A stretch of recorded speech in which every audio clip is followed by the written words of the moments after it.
মুখ্যমন্ত্রী শুভেন্দুর সঙ্গে ব্রিগেডে শপথ নিলেন আরও ৫ জন। বাংলার নবম মুখ্যমন্ত্রী হলেন শুভেন্দু অধিকারী। শুভেন্দুর পাশাপাশি এদিন আরও ৫ জন মন্ত্রিসভার সদস্য শপথ নিলেন।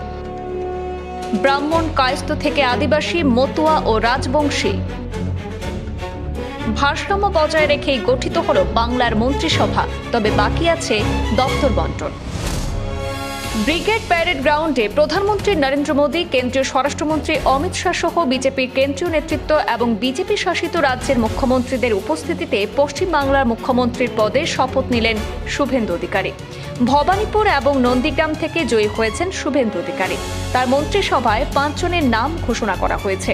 উত্তরবঙ্গ থেকে 2 জন এবং দক্ষিণবঙ্গ থেকে 3 জনকে মন্ত্রিসভায় স্থান দেওয়া হয়েছে।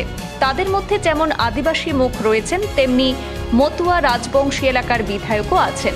ক্যাবিনেটে জায়গা পেয়েছেন খড়গপুর সদরের জয়ী প্রার্থী দিলীপ ঘোষ, কোচবিহারের মাথাভাঙার নিশীথ প্রামাণিক, আসানসোল দক্ষিণের অগ্নিমিত্রা পল, বাঁকুড়ার রানীবাঁধের ক্ষুদিরাম টুডু এবং বনগাঁ উত্তরের অশোক কীর্তনিয়া। এখানে একই সঙ্গে মতুয়া থেকে শুরু করে আদিবাসী সম্প্রদায়ের সদস্যদের জায়গা দেওয়া হয়েছে। মহিলাদের প্রতিনিধি হিসাবে আছেন অগ্নিমিত্রা পল। উত্তরবঙ্গে প্রতিনিধিত্ব করছেন নিশীথ প্রামাণিক। এছাড়াও দলের পুরনো নেতা হিসাবে জায়গা পেয়েছেন দিলীপ ঘোষ। খড়গপুর সদর থেকে দিলীপ ঘোষ। খড়গপুর সদর আসন থেকে 30,000-এরও বেশি ভোট পেয়ে জিতেছেন দিলীপ ঘোষ। তবে কোন দপ্তর পেতে চলেছেন তা এখনো অবশ্য স্পষ্ট নয়। অগ্নিমিত্রা পল বিপুল পরিমাণ ভোটে জিতে দ্বিতীয়বারের জন্য আসানসোল দক্ষিণের বিধায়িকা অগ্নিমিত্রা পল। 5 জনের তালিকায় তিনি একমাত্র মহিলা মন্ত্রী। তিনি একজন কায়স্থ রাজনীতিবিদ বলে জানা গেছে। ক্ষুদিরাম টুডু বাঁকুড়ার রানীবাঁধ কেন্দ্র থেকে জয়ী হয়েছেন ক্ষুদিরাম টুডু। আদিবাসী বিধায়ক ক্ষুদিরাম টুডুও এদিন রাজ্যপালের থেকে শপথ বাক্য পাঠ করেছেন। আদিবাসী সংক্রান্ত কোনো মন্ত্রিত্ব তাকে দেওয়া হতে পারে বলে মনে করা হচ্ছে।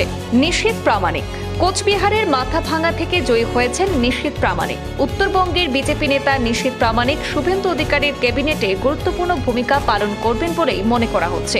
তিনিও আজ শপথ গ্রহণ করলেন। তবে কোন মন্ত্রিত্ব তাকে দেওয়া হবে, উত্তরবঙ্গের উন্নয়ন সংক্রান্ত দপ্তরের দায়িত্ব পাবেন কিনা তা এখনো পর্যন্ত স্পষ্ট নয়। অশোক কীর্তনিয়া বনগাঁ উত্তর থেকে জয়ী হয়েছেন অশোক কীর্তনিয়া। মতুয়া প্রতিনিধি হিসেবে অশোক কীর্তনিয়াকে রাখা হয়েছে শুভেন্দুর ক্যাবিনেটে। যদিও তাকে কি মন্ত্রিত্ব দেওয়া হবে এখনো তা স্পষ্ট হয়নি।